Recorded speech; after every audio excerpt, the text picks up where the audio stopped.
नमस्कार, मी सुरेश वाणी आपला आवाजमध्ये सर्वांचं स्वागत करतो। पंचनामा जिल्हा परिषद पंचायत समिती निवडणुकांचा हा कार्यक्रम आपण गेले 15 दिवस चालवलेला आहे। आपला आवाजने जिल्हा परिषद पंचायत समिती निवडणुकीचा संपूर्ण जुन्नर तालुक्याचं कव्हरेज दिलेला आहे।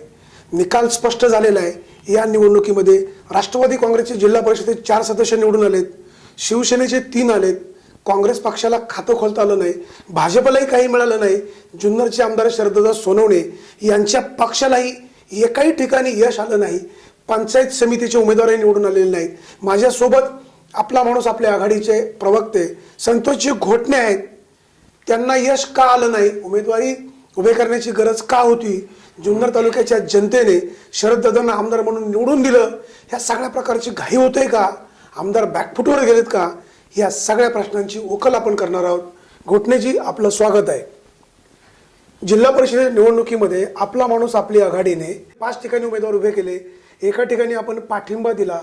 तुमच्या दुर्दैवाने तुमचा कुठेही उमेदवार विजय झाला नाही।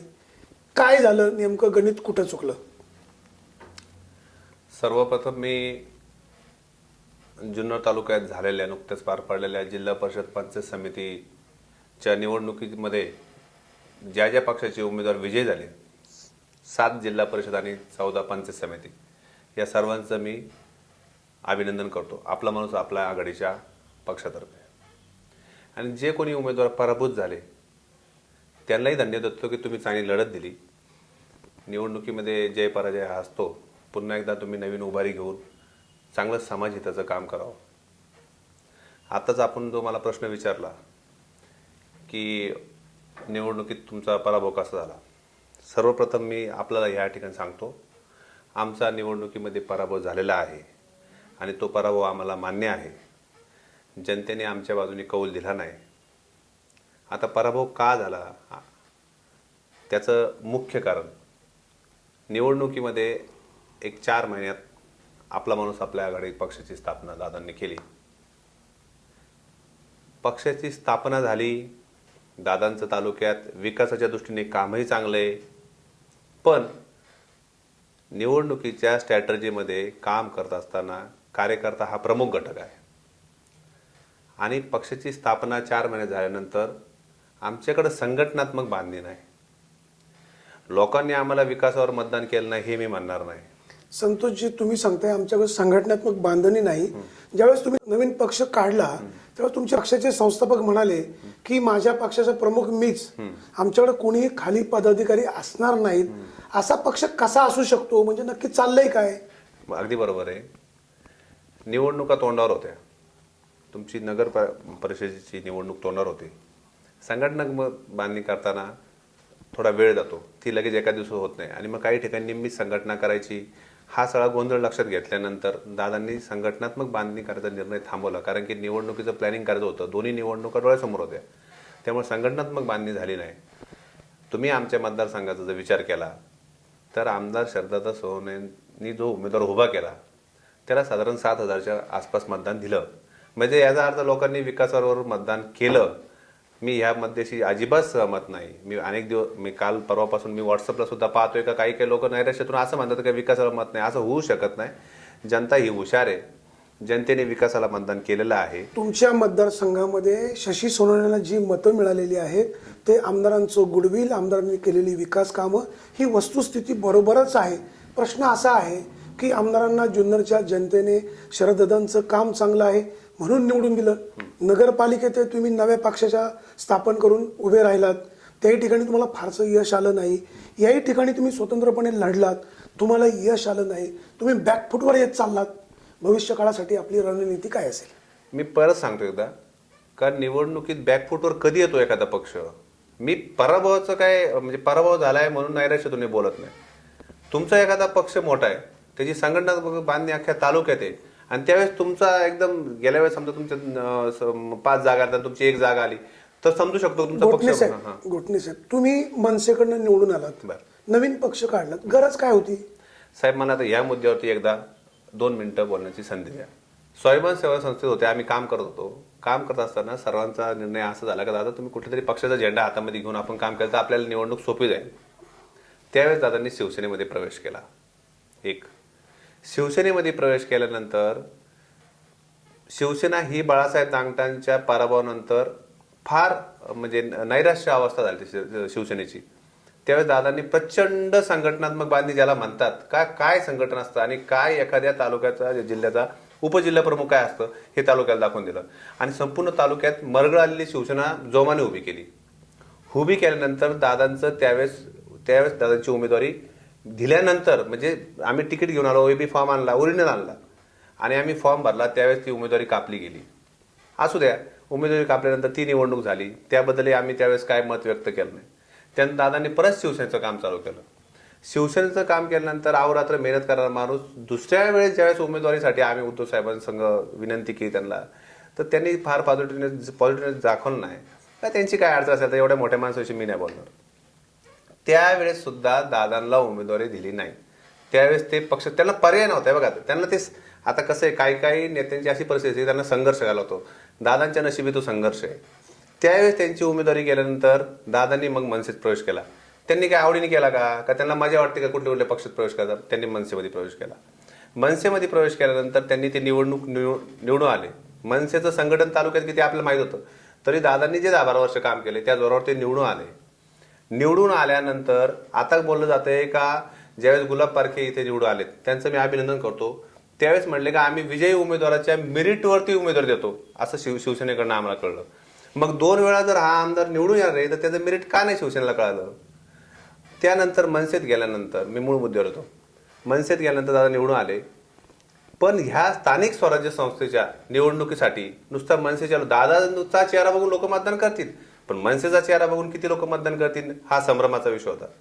मग दादांचा चेहरा पाहून लोक जर मतदान करतील असं तुम्ही म्हणताय, मग तुम्ही मनसेचा सपोर्ट का घेतला विधानसभेची निवडणूक लढवताना? अगदी बरोबर. कुठल्या तरी पक्षाचा एक लोगो लागतो, कुठल्या तरी पक्षाबरोबर आपण काम करताना त्या पक्षाचे त्याने त्यांच्या सभा होतात, त्याचा बेनिफिट होतो आपल्याला. अपक्ष निवडणुका जुन्नर तालुक्यात ह्या पाठीमागचे आपण पाहिलेल्या आहेत, म्हणून आम्ही तो धोका नको म्हणून आम्ही तो सपोर्ट घेतला. आम्ही आजही मनसेचे आहोत. आम्ही स्थानिक स्वराज्य संस्थेला आपला माणूस आपल्याकडे आली पहिल्यापासून सांगतोय, स्थानिक स्वराज्य संस्थेच्या निवडणुकीसाठी. त्यानंतर आता आम्ही ह्या स्थानिक स्वराज्य संस्थेसाठी आपला माणूस आपल्या आघाडीचा प्रयोग केला. हा प्रयोग करताना संघटनात्मक बांधणी नसल्या कारणाने आम्ही निवडणुका लढवायच्या का नाही या द्विधा मनस्थित होतो. पण अडचण अशी झाली की जे आपले कार्यकर्ते आपल्या संघ प्रामाणिकपणे काम करतात त्यांना न्याय भेटला पाहिजे. त्याकरता आम्ही त्या कार्यकर्त्यांना न्याय भेटण्यासाठी ह्या निवडणुका लढवायचा निर्णय घेतला. आता निवडणुका लढताना आमची संघटनात्मक बांधणी नाही. मी तुम्हाला मगाशी सांगितलं की जिथं 7,000 मतं पडतात आणि 2,000 मताचा फरक आहे, जर कधी आमची संघटनात्मक बांधणी असती तर 100% 2,000 मतं कार्यकर्त्यांनी सहज ओढून आणली असती. आमचं असं की आमचं पॅम्पलेट वाटायचं कोणी, आमचा प्रचार करायचा कोणी, आम्हाला पिंपोडीतून जाऊन तिथून कार्यकर्ते तयार करायचे, ही आमची अडचण प्रत्येक मतदारसंघात झाली. विषय नंबर 1. आणि विषय नंबर 2, सर्वच पक्ष समाज हिताची कामं करण्यासाठी पुढे आलेले आहेत. कुठल्याही शिवसेना, राष्ट्रवादी, मनसे, BJP, आपण समाजाला घडवायला निघालोय. आता निवडणुकीत कुठल्या अंगाने तुम्ही समाजाला घडवलंय? ह्या मतदारसंघामध्ये 7ही मतदारसंघात जे उमेदवार निवडून आले त्याच्यामध्ये मला एखादा उमेदवार असा दाखवा साहेब, कस तो सर्वसामान्य तरुण मुलगा आहे, त्याची आर्थिक परिस्थिती बेताची आहे, समाज हिताचं पूर्ण त्याला नॉलेज आहे. नाही, तुम्हाला काय म्हणायचं म्हणजे ह्या निवडणुकीमध्ये मोठ्या प्रमाणामध्ये पैशाचा वापर झाला? नाही, ह्या निवडणुकीत आता पैशाचा वापर झाला नाही असं नसून वापर नाही झाला असं म्हणणं मी काय. तुम्हाला नेमकं काय म्हणायचं? ह्या निवडणुकीमध्ये त्या प्रकारचा वापर झाला आणि आमचं म्हणणं असं आहे, कोणी वापर केला काय निवडणूक येण्यासाठी तो त्याची स्ट्रॅटर्जी वापरतो, सगळं करतो, त्याबद्दल त्याचा त्या पक्षाचा विषय आहे, त्याबद्दल मला काय म्हणायचं नाही.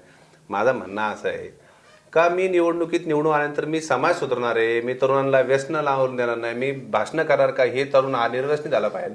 तुम्ही निवडणुकीत तरुणांना घेऊन चालले कुठं? निवडणुकीत ह्या निवडणुकीत तुम्ही तरुणांना घेऊन चालले कुठं याचा विचार सगळ्या पक्षांनी करावा. ह्या पक्षा हे करत असताना जर आमच्याही पक्षाकडनं काय अशा चुका राजकीय निवडणुकीच्या दरम्यान झाल्या असतील तर त्या सुद्धा दुर्दैवी आहेत. मी त्यातून आमचा पक्ष वेगळा असं काढणार नाही, पण त्या सुद्धा दुर्दैवी आहे. आणि मग मला सांगा, 7 उमेदवार जे निवडून आलेत त्याच्यामध्ये एखादा गरीब उमेदवार आला असता तर लोकशाही जिवंत मी आपल्याला समजलं असतं. एक सुद्धा उमेदवार सर्वसामान्य निवडून येऊ का शकत नाही? याचा अर्थ काय? सर्व उमेदवार बलदंड निवडून आलेले आहेत त्याच्यामध्ये. आणि म्हणून ठीक आहे, निवडून आले, निवडणुकीत विजय झालेला आहे, विजय उमेदवारांचं अभिनंदन आहे, पण आम्हाला संघटनात्मक बांधणी नसल्या कारणाने आमचा पराभव झाला आणि तो पराभव आम्हाला मान्य आहे. आणि ह्या प्रत्येक पराभव हा आपल्याला काहीतरी शिकवत असतो. आम्ही या निवडणुकीत शिकलोय का पुढची जी निवडणूक आहे म्हणजे आम्हाला ह्या निवडणुकीचा कदाचित फायदा होईल. तुम्ही आता असं म्हणालात की ह्या निवडणुकीमध्ये आम्ही बरंच काही शिकलोय, पुढची निवडणूक आपण कोणत्या पक्षातून लढणारच? नाही, आमचा तर पक्ष मनसे आहे. अजून कुठलाही तसा काही निर्णय अजून झाला तुमचे आणि भाजपचे संबंध चांगले राहिलेले आहेत. सत्तेमध्ये तुम्हाला वर कोणी नाही, खाली कोणी नाही असं असतानाही आमदार शरददादा सोनवणे यांनी जुन्नर तालुक्यामध्ये मोठ्या प्रमाणात विकास केलेला आहे, हे वास्तव आहे. तुमचे आणि भाजपचे संबंध चांगले आहेत. सेनेचे आणि तुमचे संबंध पूर्वी चांगले होते, आता थोडासा दुरावा निर्माण होतोय. तुमचे पावलं भाजपकडे चाललीत अशी चर्चा होते. काय वाटतंय तुम्हाला? नाही, ते चर्चेमध्ये अजून काही तथ्य नाहीये. कार्यकर्ते काही मतं मांडू शकतील, पण भविष्य काळामध्ये शरददादा सोनवणे जर आम्हाला भाजपत पाहायला मिळाले तर तुम्हाला काय वाटेल? नाही, राजकारण आहे. राजकारणामध्ये काही होऊ शकतं. कधी कधी ते मी आज तर काय त्याच्यावरती कोणत्या पक्षात गेलेलं तुम्हाला आवडेल? असं नाही, मी कुठल्या पक्षात करतो त्यांचा निर्णय आहे. आणि कार्यकर्ते अजून तर आम्ही पक्षात जायचा प्रश्न नाही, आम्ही मनसेचे आमदार, त्यामुळे कुठल्या पक्षात म्हणजे जायचं अजून तुम्ही पराभवातून सावरलेले नाही? नाही. आम्ही पराभव झाला हे मान्य करतो. पराभवातून कोण सावरत नाही? जो मान्य करत नाही ना तो डिस्टर्ब असतो. आम्ही 100% सांगतो की ह्या निवडणुकीमध्ये आमचा पराभव झालाय आणि आम्हाला 100% तो मान्य आहे. आणि ह्या पराभवातून आम्ही काही गोष्टी शिकलोय, ते नक्कीच भविष्यकाळामध्ये त्यामध्ये बदल करू.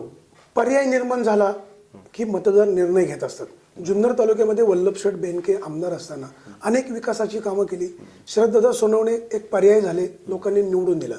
आज राष्ट्रवादी काँग्रेसमध्ये अतुल बेनके आहेत, काँग्रेसमध्ये सत्यशील शेरकर आहेत, शिवसेनेमध्येही आशाताई बुचके असतील, माऊली असतील, संतोष तांबे असतील, संभाजी तांबे असतील किंवा इतर अनेक कार्यकर्ते आहेत.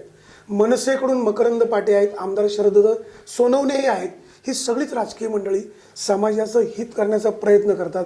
सगळ्यांनाच इच्छा आहे 2019ला आपण विधानसभा कावीज करू. काय वाटतंय तुम्हाला 2019ला कोणत्या पक्षाचा आमदार झालेला असेल?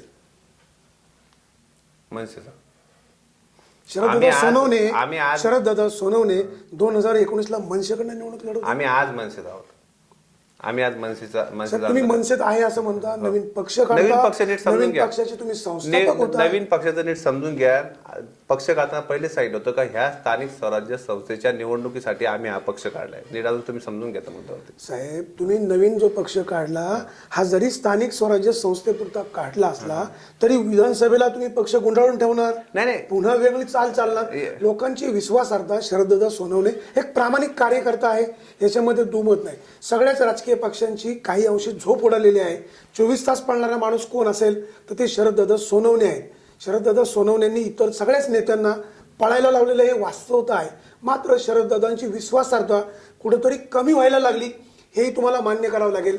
परवा नारायणगावला जे आंदोलन झालं, दादांनी जे भाषण केलं, ज्या कमेंट्स केल्या, जी काही केली, असं वाटत नाही अतिउत्साही पण आहे? मी तुम्हाला तेच सांगतो की दादांच्या कामावरती आम्हाला प्रचंड विश्वास आहे.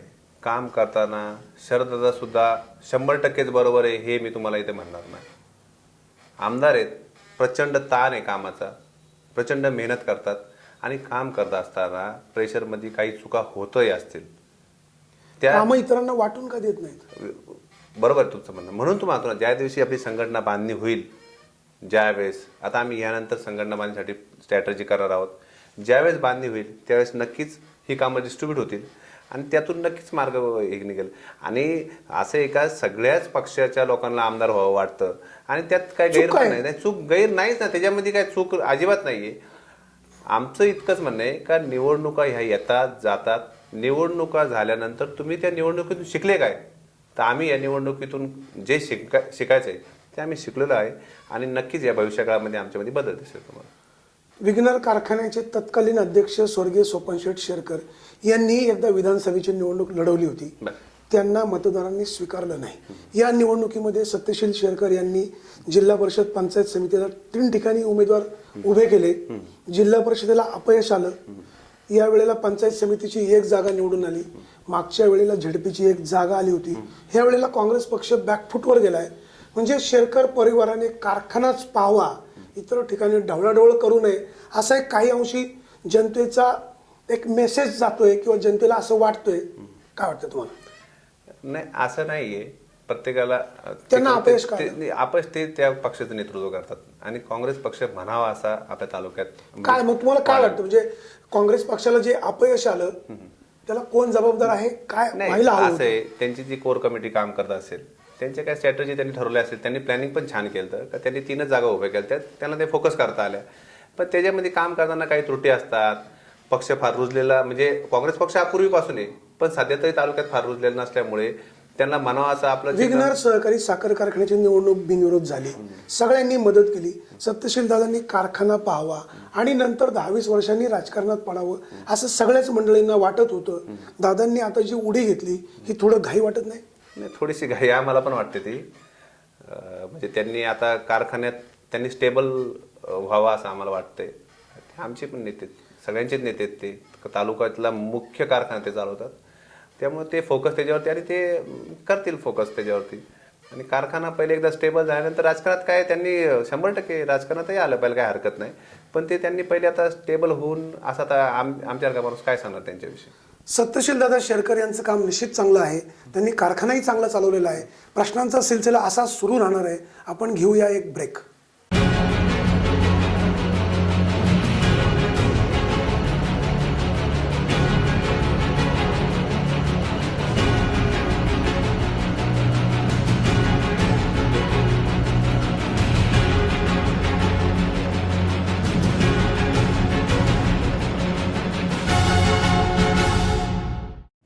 आवाज अन्याया विरोधातल्या संघर्षाचा, आवाज सामान्य जनतेचा, न बदलता न घाबरता निर्भीडपणे सत्याची बाजू मांडणार आपलं चॅनल, आपला आवाज.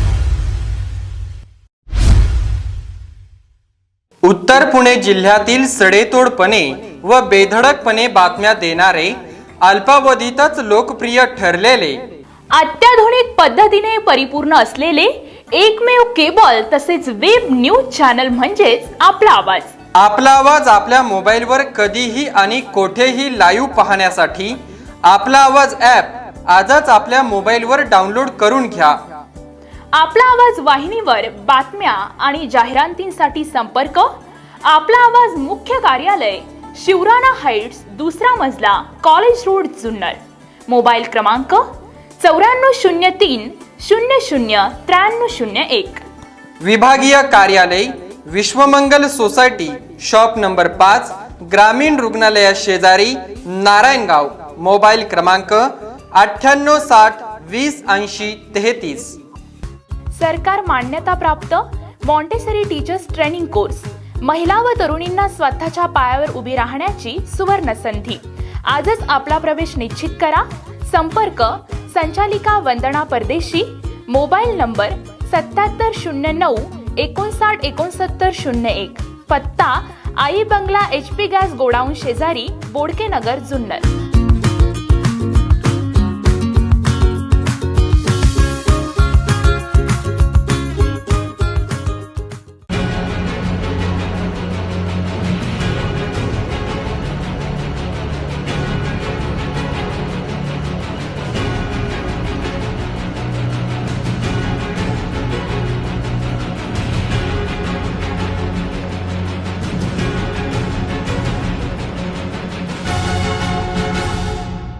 ब्रेक नंतर आपलं सगळ्यांचं स्वागत आहे.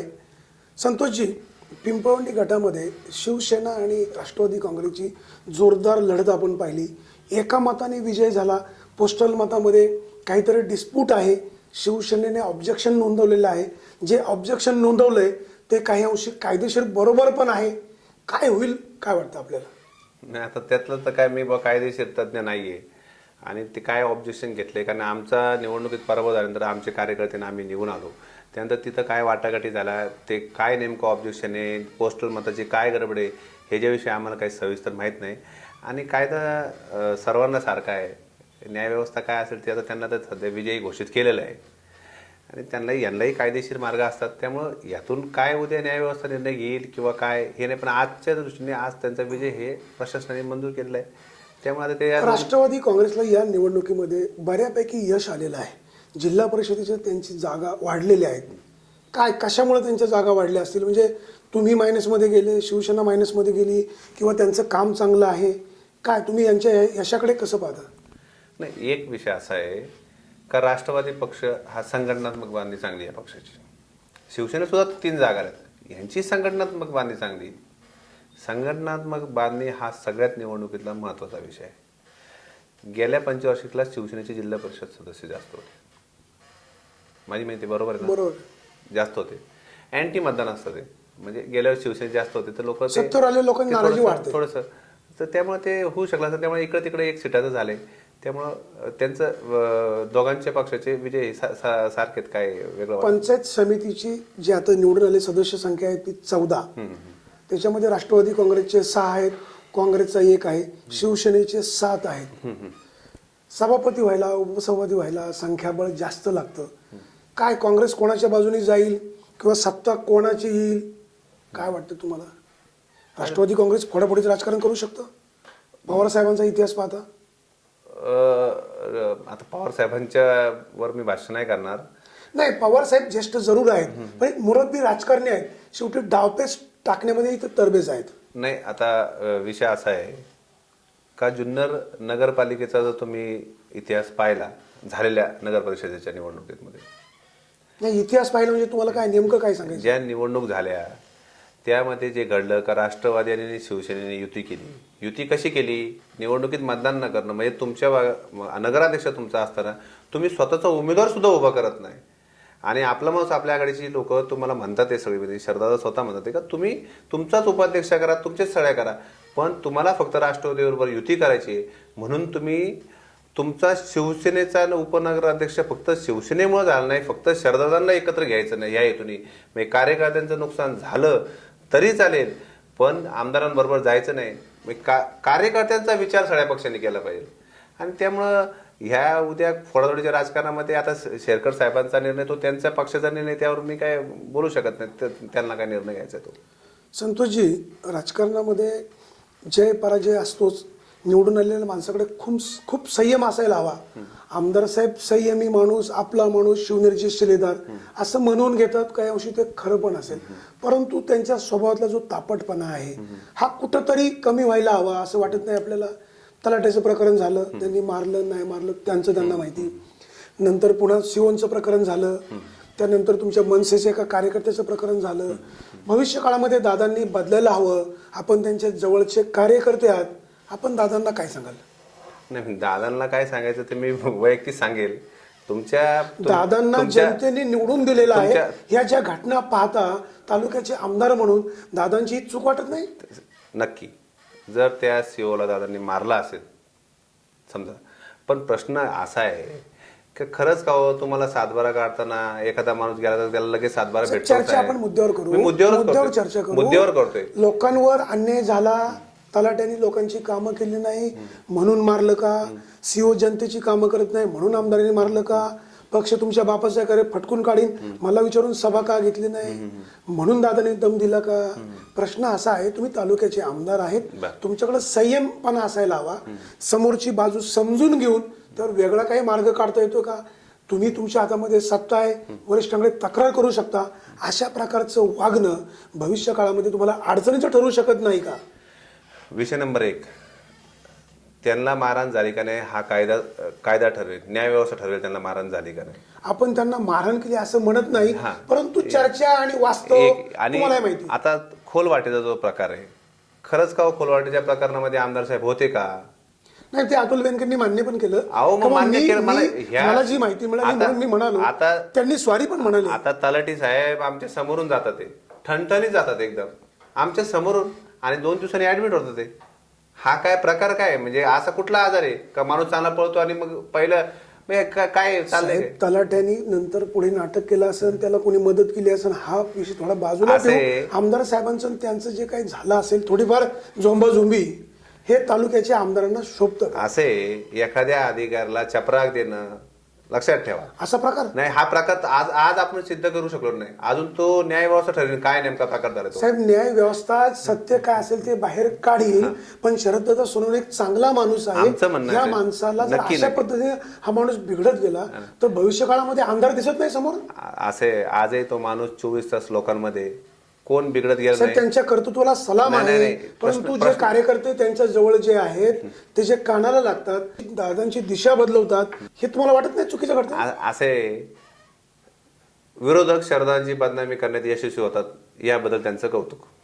काय दादांना कुठं बदनाम दिलं? जे तुम्हाला ते सांगतो ना, खोलवाटेचं प्रकरण आहे किंवा अनेक अशा गोष्टी आहेत का विनाकारण अहो, तो एक विषय झाला आता साहेब, तो एक विषय झाला. त्याच्यावर अतुल बेनके बोलले की बाबा मला चुकीची माहिती मिळाली, मी सॉरी, काय असू शकतं. दुसरी गोष्ट, माझं वाळूवाल्यांशी संबंध निघाले तर मी राजीनामा देईन. जुन्नरमध्ये पाणी पुरवठ्याची योजना आहे, एका नेत्याला 1 कोटी रुपये ठेकेदारांनी दिले, मी चौकशी करणार. नारायणगावच्या इंग्रजी माध्यमाच्या शाळेची मी चौकशी करणार. पुन्हा आमदारकीचा विषय, हे सगळे विषय म्हणजे जे आमदार साहेब बॉम्बगोळे टाकतात पुढे हे सगळे बॉम्बगोळे फुसके निघतात. ज्यांचा विश्वास ठेवील का भविष्य? हे बघा साहेब, याचा तुम्हाला मी स्पष्ट सांगतो. अडचण काय झाली आमची सध्या, आमची अशी अडचण आहे का दादा निवडून आल्यानंतर 6 महिन्यांना प्रशासन समजून घ्यायला गेले. नीट समजून घे विषय. त्यानंतर आता ठीक आहे, ते म्हटले का हे चुकीचं आहे, मी याची चौकशी होईल. अडचण अशी आहे, आता चौकशीमध्ये किती दिवस घालवायचे, ठीक आहे, दादा त्यांची काय स्ट्रॅटेजी ठरवतील त्याबद्दल नाही, तो त्यांचा अधिकार आहे. आणि विकासात किती वेळ घालवायचा हा विषय. निवडणूक झाल्या, दादा आमदार झाले. विरोधकांनी पहिले म्हणले का, पहिले आमदार होण्याच्या अगोदर ते म्हणले की हा माणूस मुंबईवरून आला त्यावेळेस म्हणले का हे काय आमदार होणार आहे का. 9 वर्ष त्यांची मस्करी केली ज्यांनी, ते आमदार झाले. आमदार झाल्यानंतर त्यांनी असं म्हटलं का तालुका 5 वर्ष मागे गेला, या माणसाला प्रशासन कळत नाही आणि सत्तेत नाही. हे 3 आरोप सातत्याने विरोधकांनी केले. विरोधकांची चूक काय? नाही सांग, त्याचं उत्तर देतो मी तुम्हाला, त्याचं उत्तर देतो मी. आरोप केल्याबद्दल माझं काय म्हणणं नाही. त्यांना प्रशासन चांगलं समजायला लागलं. एक, त्यांनी तालुक्यामध्ये प्रचंड निधी आणला. सत्तेत नसल्यानं निधी आणला कुठून? नाही, ते वास्तव. कुठून आणला निधी, एक विषय. शेवटी एक लक्षात घ्या, आणि मग तालुका आता पुढे चाललाय, तालुका पुढे चाललाय. तर त्यांचा गोंधळ आता असं झालाय, आता हे तर पाठीमागे आमदार झाले, आता ते निधी पण आणतात, ते आता तालुक्याचा विकास पण होतोय, रस्ते दर्जेदार व्हायला लागले. आता करायचं काय? ह्या गोंधळलेल्या अवस्थेत त्यांच्या पराभूतून ते अजून सावरलेले नाहीत आणि त्यामुळे ते काय करतात, जास्तीत जास्त कशी या माणसाची बदनामी आपण करू याकरता त्यांनी त्यांचं प्लॅन फोकस केला. जुन्नरच्या आमदारांची बदनामी करणं हे कुणीही खपून घेणार नाही, हे वास्तव आहे. परंतु आमदारांनी सुद्धा एखाद्या गोष्टीची वास्तवता न समजून घेणं, रिएक्ट होणं हे कितपत योग्य आहे? तुम्हाला त्याचंही उत्तर देतो. आमदार साहेब एक माणूस आहे, जगातला कुठलाही माणूस हा परिपूर्ण नाही, आम्ही ते स्वीकारतो. साहेब, मग हे तुम्ही मान्य का करत नाही की आमदार साहेबांकडनं ज्या समजा काही चुका झाल्या असतील तर जी चूक असेल तर चूक आहे, ती मान्यच आहे ना आम्हाला. जी गोष्ट चुकीची असेल त्याचं आम्ही कार्यकर्ता म्हणून समर्थन करणार नाही, ते मान्य आहे आम्हाला. जिथं चूक आहे तिथं, आणि आम्ही असे कार्यकर्ते आहेत म्हणजे कार्यकर्त्यांचं सुद्धा भाग्य आहे का असा आमदार भेटला का कुठलाही कार्यकर्ता बोलू शकतो. कुठलाही कार्यकर्त्याला तिथं मत मांडण्याचा अधिकार आहे. दादा हे तुमचं चुकलंय, आम्हाला मान्य नाही. म्हणजे लोकशाही जिवंत आहे का? लोकप्रतिनिधींना सर्वसामान्य माणसांनी येऊन बोललं पाहिजे का हे तुमचं चुकीचं आहे. ज्या ठिकाणी आमच्या चुका झाल्या आहेत, आमदार साहेबांच्या काही चुका झाल्या असतील, माणूस हे चुकणार, वडिलोपार्जित काय घेऊन आले नाही. माणूस हा चुकीचा जरी पुतळा असला तरी सुधारणा त्याचं कर्तव्य 100%. आहे. तुमच्यामध्ये सुधारणा कधी होणार? 100%. तुम्हाला या निवडणुकीत जो आमचा आता पराभव झालेला आहे यातून आम्ही चांगलं शिकलोय. निवडणुका कशा लढावं म्हणजे लागतील अनुभवाने काय. तुम्ही शहाणे आणि हे होते बघा, असं म्हणायचं? 9 वर्ष तालुक्यात ज्यावेळेस ते काम करत होते, ज्यावेळेस ते आमदार नव्हते, त्यावेळेस हे टार्गेट शरदा सोनवणेलाच विरोधी पक्षाने केलं. ते तर सत्तेत नसताना का ठीक आहे, आता आमदार येतो तुम्ही टीका करा, आमचं काहीच म्हणणं नाही. अरे पण ते ज्यावेळेस आमदार नव्हते त्यावेळेस तुमचा सगळा वेळ तुम्ही त्यातच घालवला टीका करण्यात. एक, आणि ते 9 वर्ष काम करताना त्यावेळेस त्यांच्या चुका झाल्या नाही असं नाही. त्यांना अंदाज होता तालुक्यात कसं काम, शहरातून आलेला माणूस कसं काम करायचं तालुक्यात, पण त्या चुकातून ते सुधारत गेले. आताची परिस्थिती आहे का नवीन आमदार म्हणून काम करायचंय. आमदार म्हणून काम करत असताना काही चुका होत असतील, झाल्या असतील, आम्ही त्याचं समर्थन करणार नाही. पण त्या चुका, माणूस आहे, 100% माणूस आहे, ह्या चुकातून आम्ही नक्कीच सुधारणार. काही झाल्या असेल चुका आणि त्यातून नक्कीच चांगल्या प्रकारे. फक्त एक आहे, नियत साफ आहे. समाजाच्या विषयी तुमची नियत साफ आहे. खोटं समाजाशी गोड बोलायचं, तोंडावर गोड बोलायचं, पाठीमागून काटा काढायचा, ही प्रवृत्ती शरदांची नाही. एक, दुसरी गोष्ट, खुनसी नेता नाही. म्हणजे एखादा विरोधक आपल्या विरोधात काम करतो, शरद दादा वास्तव स्वीकारतात, गोड बोलून कोणाचं काटं काढत नाही, कोणाशी खुन्नस ठेवत नाही. मग कोण गोड बोलतं, कोण काटा काढतं? नाही, हे मी कोणावर काय बोलणार नाही. कोण काय करतं, कोण काय करतं, आमचं म्हणणं इतकंच आहे का नियत साफ पाहिजे तुमची. नियत का चांगलं काम, समाजाचं चांगलं काम करताना तुम्हाला संघर्ष करायला लागेल. तुम्हाला, त्यांना प्रचंड संघर्ष आहे. दादांना आम्ही काल सुद्धा मिटिंग घेऊन म्हटलं, तुम्हाला तुमच्या इतका संघर्ष कोणालाच नाही. त्याचं कारण कसं काय माहितीये का, कारण तुम्ही आता चांगलं काम करायला लागत. अनेक वर्ष यांना सगळ्यांच्या एकामेकाशी कॉम्प्रोमाइज करून तालुका चालवतो कधी ही मंडळी. यांचा सगळा चक्र भेदून तुम्हाला पुढे जायचं, मग तुम्हाला संघर्ष आहे. तुम्ही 9 वर्ष संघर्ष केला, आता 2 वर्ष आमदार असताना सुद्धा त्यांना संघर्ष करायला लागतोय. ह्याही पुढे तुम्हाला संघर्ष करायला लागेल. ती तयारी ठेवून या सगळ्यांना तुम्हाला थांबवण्यासाठी या संघर्षातून तुम्हाला पुढे जायला लागेल आणि झालेल्या काही चुकातून आपल्या त्या चुका सुधाराव्या लागतील. सध्या तरी शरददादा सोनवणे यांच्या एवढा वेळ देणारा माणूस जुन्नर तालुक्यामध्ये नाही, हे वास्तव आहे. पण शरददादा सोनवणे आमदारकीचं काही ताम्रपट घेऊन आलेलं नाही. करेक्ट, बरोबर. दादांपेक्षा जो चांगलं काम करील तो आमदार होऊ शकतो. कदाचित ते अतुल बेनके असू शकतात, सत्यशील शेरकर असू शकतात, आशाताई बुचके असू शकतात. प्रश्न असा आहे की दादांचा जो प्रामाणिकपणा आहे याबद्दल कोणालाही संशय नाही, कोणालाही वेगळं काही म्हणायचं नाही.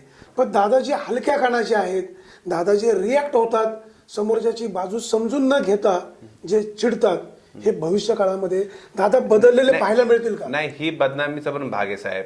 काही लोकांचा ठीक आहे, एखाद्या काय होतं सांगतो साहेब, एखाद्या संघ समजा काम करताना तो डिस्टर्ब करत असेल तर थोडस. सर, आपण एक मुद्दा अगदी समोर घेऊ. जुन्नर तालुक्याच्या पश्चिम भागामध्ये काही लोक माती काढत होते. ती माती काढण्याचा विषय आम्हाला समजला, आम्ही तिथे गेलो, त्याची बातमी केली. नंतर काय घडलं हे तुम्हालाही माहिती आहे. मग दुसरी बाजू समजून न घेता आमदार साहेबांनी अशी घाई करणं, नंतर दादांनी सॉरी म्हणणं किंवा तो विषय करेक्ट करणं, हे भविष्य काळासाठी घातक नाही वाटत? मी तुम्हाला तेच सांगतोय, काम करत असताना 50 वर्षापासून त्यांच्या घरात काय आमदारकी नाही, नीट समजून घ्या तुम्ही. काम करत असताना थोडस कमी जास्त चुका या होत राहणार, लक्षात ठेवा. मी त्यासाठी सांगतोय तुम्हाला. आमचं म्हणणं इतकंच आहे का त्यातून बदल होत जातो. ज्यावेळेस दादा सुरुवातीला 6 महिने प्रशासन, मी तुमच्या चॅनल समोर सांगतो, प्रशासन समजत नव्हतं दादांना. आज 1 नंबरचं प्रशासन समजते, 1. आणि प्रशासनावरची पकड अनेक दिवस ऐकतो मी का जुन्नर तालुक्यातल्या प्रशासनावरती आमदार साहेबांची पकड नाही. पकड कशाला पाहिजे तुम्हाला? पकड काय करायचं त्या पकडीचं? आमच्या दृष्टीने जो आमदार तालुक्याचे रस्ते चांगले करतो त्याची पकड प्रशासनावरती. ज्याचे रस्ते दर्जेदार आहे, तुमची नुसतीच प्रशासनावर पकड आणि अख्खे रस्ते खराब, त्या पकडीला करायचं काय? आमचं म्हणणे प्रशासनावर पकड कोणाची? जो दर्जेदार रस्ता करतोय. आमच्या दृष्टीने दादा दर्जेदार रस्ता करतात. ते प्रशासनावर पकड म्हणजे काय? आज कुठल्याही अधिकाऱ्याला दादांनी फोन करू द्या, ताबडतोब त्याचं फास्ट काम होते. त्यामुळं हे जे प्रशासनावर पकडीचं जे भूत वातावरण तयार केलं ना, पूर्वी खूप पकड होती, आम्हाला काही घेणं नाही. आमची दादांची पकड नसली तर चालेल, आमचा रस्ता दर्जेदार आहे, आम्ही त्या रस्त्याने चांगला जातो, आमचा रस्ता टिकाऊ आहे, तीच पकड. आम्ही काम करत असताना 100% काही ना काही चुका होत असतात. दादा सुद्धा एक माणूस आहे. पण आमचं म्हणणं असे का आमची नियत साफ आहे. समाजाच्या वतीनं खरा अंतर्भाव आहे का समाजात काही चांगलं झालं पाहिजे, खोटा अंतर्भाव नाही, खरा अंतर्भाव आहे. आणि असं आहे हो, जुन्नर तालुक्याची जनतेने शरदांना निवडून दिलं, म्हणजे 9 वर्ष ऑब्झर्व केले त्या माणसाला की ह्या माणसात काहीतरी आहे, धमक आहे, हा माणूस काहीतरी समाजाचं खरं करू शकतोय. जनता वेळी नाही. जनतेने ह्या निवडणुकीमध्ये आम्हाला नाकारलंय. जनतेने सांगितलंय का तुमची संघटना नाहीये, ही तुमची मतं, ही तुम्हाला मतं भेटतील. तुम्ही सांगताय दादांमध्ये परिवर्तन होतंय, बदल होतोय, माणूसही चुकतोय, प्रशासन चांगलं कळत चाललंय. या निवडणुकीमध्ये दादांना त्यांनी ज्या नवे पक्ष स्थापन केला त्याची मतांची संख्या पण खूप कमी आहे. मग हे नेमकं काय समजायचं? परिवर्तन समजायचं की अधोगती समजायची? सांगतो ना मी, त्या मतांची संख्या का कमी? तुमचा पक्ष नवीन, तुमची संघटना नाही, तुमचे कार्यकर्ते नवीन तिथं उमेदवार उभे केलेले. तुम्ही जर आमचे सर्व कार्यकर्ते एकदा तपासून घ्यावं साहेब. निलेश चव्हाण कुठं त्यांच्या समोर निवडणुकीमध्ये विविध संघटनेचे लढत बसणार? लढला पाहिजे, कार्यकर्ते सैर होऊ नये म्हणून निवडणुका लढलो आम्ही. काय ह्या समोरच्या ताकदींपुढे तो टिकला नाही. तो लढताना मुकाबला करून थकला तो, पण थांबला नाही तो. तुम्ही धनंजय डुंबरे घ्या, तिथं तुम्ही तुमचा कॅमेरा घेऊन जा. त्या माणसाने गेले 8-10 वर्ष काय समाजात काम करतोय, किती समाजासाठी डिवोशन आहे, तुम्ही तपास. राजकारणामध्ये प्रामाणिक माणसाचं काम नाही. राजकारणामध्ये प्रामाणिक माणसाचं काम आहे, नाही असं नाही. राजकारणातून प्रामाणिक माणसं बाहेर गेल्यामुळे दिवस आले. राजकारणात प्रामाणिक माणसं आले पाहिजे. बरेच लोक म्हणतात राजकारण वाईट आहे, राजकारणात पडायचं नाही. आमचं म्हणणं उलट आहे. राजकारणात एक शरदादा चांगला प्रामाणिक माणूस आला, थांबलं सगळं. तुम्ही एक पाठीमागची व्हिडिओ क्लिप शरदादा सोनवणेंची व्हॉट्सअपला सगळीकडे जाती. त्या व्हिडिओ क्लिपमध्ये ठेकेदारांसंग बोलताना दादांची क्लिप आली. त्या क्लिपचा सगळीकडे इश्यू केला. तुम्ही त्या क्लिपचा एक बारीक शब्द ऐकला का? अरे मी असा आमदार आहे का, तुझ्याकडनं टक्केवारी घेतो का रे? नाही सर, म्हणजे- असं टक्केवारी कोण म्हणजे- काय टेबलावरून घेत नाही. आमदार साहेब तुम्ही नेहमी त्यांनी म्हणतात रेकॉर्डिंग की केली. लोकांची त्यांनी पाकिटं बंद त्यांनी केली. रेकॉर्डिंग, त्याची रेकॉर्डिंग आहे साहेब, त्याची रेकॉर्डिंग आणि ती क्लिप सगळीकडे व्हायरल झाली. त्यात काय स्पष्ट उल्लेख केलेला आहे?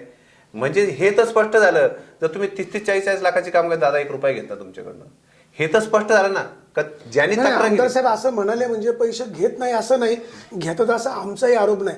दादा प्रामाणिकपणे आहेत, जोपर्यंत कोणाची काही तक्रार येत नाही तोपर्यंत आम्हालाही मान्य आहे जुन्नरचे आमदार असेच प्रामाणिक असायला हवेत, याबद्दलही आमचं दुमत नाही. प्रश्न असा होतो की दादांवर नेहमीच आरोप होतात, ते का होतात? सोपं आहे कमी का ना, होईल? सोपं सांगतो मी तुम्हाला. आरोप व्हायचं सोपं कारण आहे, ज्याचं कुठलं कारणच नाही. या काय मो- दादांबद्दल ही सगळ्यांना पोटदुखी का होते मग? सांगतो एकदम सोपं कारण आहे, त्यात काही अवघड नाही. ह्या दोन्ही मोठ्या संघटना आहेत साहेब, आणि एवढ्या मोठ्या संघटना असताना त्यांचा आमदार नाही साहेब लोकप्रतिनिधी तालुक्याचा, त्यांची प्रचंड चिडचिड झालेली आहे. 2 मोठमोठ्या संघटना असताना वरती छत नाही, त्यामुळं हे दोघं एकत्र येऊन प्लॅनिंग करतात आणि वारंवार प्लॅनिंग करून कार्यकर्ते भेटून कुठं ना कुठं खिंडीमध्ये गाठवण्याचा प्रयत्न करतात आणि आमदारांना अडचण आणण्याचा प्रयत्न करतात. त्यांच्यावर माझी नाराजी नाही, त्यांच्यावर ते त्यांचा स्वाभाविक आहे, ती चिडचिड त्यांची स्वाभाविक आहे. विषय नंबर 1. विषय नंबर 2, या निवडणुकीमध्ये जो काही पैशाचा वापर काय झाला, लोकांनी काय केलं, लोकांची चुकी नाही साहेब, ते लोकांचं अज्ञान आहे. अशिक्षित लोक असतात काय, त्यांच्या अज्ञानाला त्यांना फसवलं जातं. नेता जो समाज घडवायला चाललाय ना, त्याची ती नैतिक जबाबदारी आहे का आपण चुकीच्या मार्गाने या माणसाचं मत विकत घेतोय, या माणसाला आपण दारू पाजतोय. उद्या मी समाजामध्ये समाज घडवायला चाललोय, तुम्ही त्या माणसाचं आताच आयुष्य बरबाद करता आणि उद्या परत म्हणणार का मी समाजाचा विकास करायला चाललोय. ह्या गोष्टीचं आत्मपरीक्षण सगळ्या पक्षाच्या नेत्यांनी, आपला माणूस आपल्या आघाडीच्या सुद्धा काही लोकांनी चुका केल्या असेल तर त्याचं सगळ्यांनी आत्मपरीक्षण करणं गरजेचं असं मला वाटतं. तुमच्याकडे जो टोल नाका आहे, हा टोल नाक्याचा विषय नेहमीच वादातीत होतो. निवडणुकीच्या शेवटच्या टप्प्यामध्ये एक कृषी उत्पन्न बाजार समितीचा कोण संचालक असेल, त्यांनी तिथं काहीतरी गोंधळ घातला अशी चर्चा आहे. आता निवडणूक झाल्यानंतर आमदारांचे बंधुराज पडल्यानंतर तिथले काही कर्मचारी काढून टाकले, त्यांनी काय गोंधळ घातला, सत्य बाहेर येईल. मात्र त्या कर्मचाऱ्यांना आमदारांनीच काढून टाकायला लावलं अशी एक चर्चा आहे. काय वस्तुस्थिती? आता काय झालंय, कुठल्याही गोष्टीचं राजकारण करायचंय, ज्यांना राजकारण त्यांना लकला. अहो, राष्ट्रवादी काँग्रेस त्या ठिकाणी गेलेली आहे, त्या ठिकाणी आंदोलन करतोय. राष्ट्रवादी काँग्रेसची भूमिका चुकीची असं म्हणायचंय? नाही, आता ते सत्य तुमच्या समोर येईल. तिथं नेमकं काय झालंय, आमदारांनी काढले, आता आमदारांचा काय संबंध त्या टोलनाक्यातून त्यांना काढायचा किंवा काय त्याच्यामध्ये काय त्यांना काय करायचंय करू दे. आता मला तर असं माझं स्पष्ट आता मत आहे का आमचा तिथं पराभव झालेला आहे. वास्तविक आमची चिडचिड झाली पाहिजे. आम्ही पराभव म्हणल्यावर ते आमच्या पक्षांनी काही आंदोलन केली पाहिजे, राग व्यक्त नाही, केला म्हणूनच ना तुम्हाला त्यांनी मतदान केलं नाही, हा राग मनामध्ये ठेवून तुम्ही त्यांना कामावर काढून टाकायला साहेब, लावलं असं पण बोललं जातं. असा विषय. आता मी या विषयावर फार घाईने मत देत नाही. ज्या वेळेस सत्य बाहेर येईल, तुम्ही तुमचा कॅमेरा, तुम्ही पत्रकार आहात, तिथं जाऊन ते सत्य तपासा, तिथं परिस्थिती बघा, किती मुलं कामाला घेतली, ती कामाला घेताना आमदार साहेबांनी त्यांना सांगितलं म्हणून घेतली का दुसरं कोणी घेतली, आता आमदार साहेबांनी त्यांना काढा सांगितले. ह्या विषयाशी आमदार साहेबांचा काडीचाही संबंध नाही. आता काय आहे, अजून राजकारणाचं वातावरण शांत झालेलं नाही ना, त्यामुळे राजकारण आता ते कसं आहे, अनेक दिवसाच्या तुम्हाला सवयी राजकारण करायचे ते जाणार नाही, तर ते राजकारण चाललंय, तर त्यांना लकलाप. दादा असं नेहमी म्हणतात की माझा कोणीही दुश्मन नाही, माझे सगळ्यांशी संबंध चांगले आहेत. भविष्य काळामध्ये दादांचे जास्त संबंध कुठल्या राजकीय पक्षाशी घरोब्याचे राहतील, जवळकीचे राहतील? शिवसेनेशी पण राहतील, बीजेपीशी पण राहतील, राष्ट्रवादीशी राहतील. चर्चा अशी होते की नेहमी दादा भाजपकडे थोडेसे झुकलेले आहेत. नाही, विकास कामाच्या माध्यमातून भाजपाने प्रचंड प्रेम केले दादांवरती.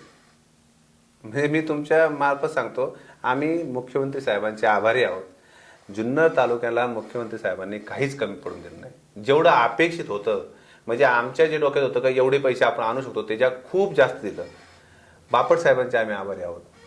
त्यांनी खूप सहकार्य केले. त्यामुळं शेवटी कसं आहे, आपल्या तालुक्याचा विकास करायचा असेल तर तुम्ही कोणाचे पाय धरायला शिकलं पाहिजे. दादा कोणाचे पाय धरतात आणि तालुक्याचा विकास होणं साहेब आता गरजेचं आहे. एक रस्ता केला, रस्ता इतका सुंदर झाला. एक शिवसेनेचा माणूस काय म्हणला मी आयुष्यभर जय भवानी जय महाराष्ट्र करत बसलो, माझं कंबरडे गेलं कामातून, मला कधी एवढा चांगला रस्ता पाहायला भेटला नाही, मला काय नको. तू शिवसेने तुम्ही ज्या वेळेस बोरीच्या पुलावरती गेले आणि तिथं लोकांची बाईट घेतली, त्यावेळेस तुम्हाला शिवसेनेच्या लोकांनी कौतुक केलं दादांचं. हे तुम्ही बाईट मी दाखवलेलं आहे. त्यामुळं आमचं असं म्हणणं आहे, विकासाच्या माध्यमातून आम्ही आता विकासाकडे निघालोय आणि आम्ही नाराज जरूर आहोत. आम्ही पराभव झालोय. उगाच खोटं सांगायचं नाराज नाही. आम्हाला वाईट वाटलं इथपर्यंत ठीक आहे, पण आम्ही स्ट्रॅटजीत कमी पडलो. भविष्यामध्ये नक्कीच आम्ही त्याच्यामध्ये बदल करू आणि समाजाच्या हिताचं राजकारण करू. समाजाला अंधारात ठेवायचं राजकारण करणार नाही आणि जुन्नर तालुका सुजलाम सुफलाम, दर्जेदार रस्त्याचा, विकास कामाचा हा नक्की 1 नंबरचा करू, असं आम्हाला पूर्ण खात्री आहे. संतोषराव, आपण या ठिकाणी आलात, सगळ्या प्रश्नांची रोखठोकपणे उत्तरं दिली. जुन्नर तालुक्याचा विकास आमदार शरददादा सोनवणे करतील अशी आपण अपेक्षा करूया. शेवटी राजकारणामध्ये जय पराजय येत असतो. पराजय झाला म्हणून खचायचं नसतं, विजय झाला म्हणून एक वेगळं काही करायचं नसतं. सगळे राजकीय मंडळींनी यामधून काहीतरी शिकायला हवं. भविष्य काळामध्ये जुन्नर तालुक्याचा विकास करताना सगळ्याच मंडळींनी हातामध्ये हात घालून जुन्नर तालुक्याच्या विकासासाठी पुढे जायला हवं, बरोबर राहायला हवं. आपण आज याच ठिकाणी थांबतोय. आपण कुठेही जाऊ नका, पाहत राहा आपला आवाज. हा तुमची साथ आमची. धन्यवाद.